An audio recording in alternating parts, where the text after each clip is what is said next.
বিশাল হলরুমে কূটনৈতিক উচ্চপদস্থদের নিয়ে বিশেষ কারো অপেক্ষায় ভারতের প্রধানমন্ত্রী নরেন্দ্র মোদী। এরপর সফর সঙ্গীদের নিয়ে প্রবেশ করলেন সেই বিশেষ অতিথি। দেখা মাত্রই উঠে দাঁড়িয়ে গেলেন মোদী এবং তার সাথে থাকা কূটনৈতিক মাথারা। সেই অতিথি আর কেউ নন, বাংলাদেশেরই সরকার প্রধান প্রফেসর মোহাম্মদ ইউনূস।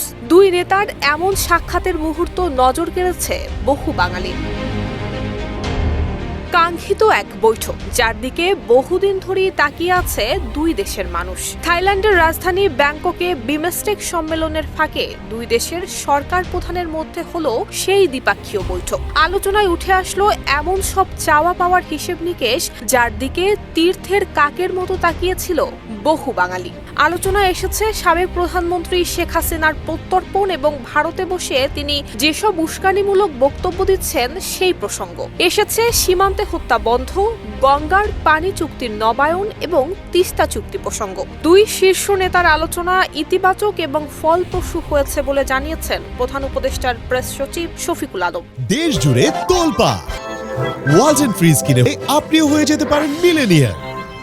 ব্যাংককের সাংগ্রিলা হোটেলে ষষ্ঠ বিমস্টেক শীর্ষ সম্মেলন শেষে দুই প্রতিবেশী দেশের শীর্ষ নেতারা দ্বিপাক্ষীয় বৈঠকে বসেন। অধ্যাপক ইউনূস অন্তর্বর্তী সরকারের দায়িত্ব গ্রহণের পর প্রথমবারের মতো তার সঙ্গে নরেন্দ্র মোদী বৈঠকে মিলিত হলেন। বৈঠকে অন্তর্ভুক্তিমূলক, প্রগতিশীল, শান্তিপূর্ণ, স্থিতিশীল এবং গণতান্ত্রিক বাংলাদেশের প্রতি নিজের সমর্থন পুনর্ব্যক্ত করেন নরেন্দ্র মোদী। তিনি প্রফেসর ইউনূসকে বাংলাদেশের সঙ্গে ভারতের ইতিবাচক এবং গঠনমূলক সম্পর্ক তৈরির আকাঙ্ক্ষার কথা জানান।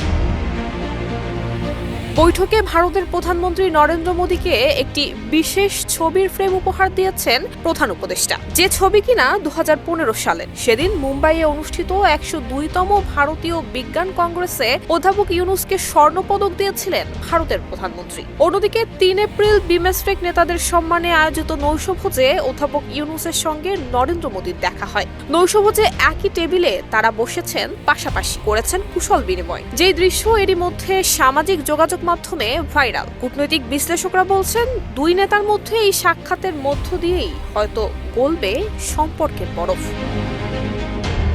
নুসরাত জাহান মেহেক, ঢাকা পোস্ট।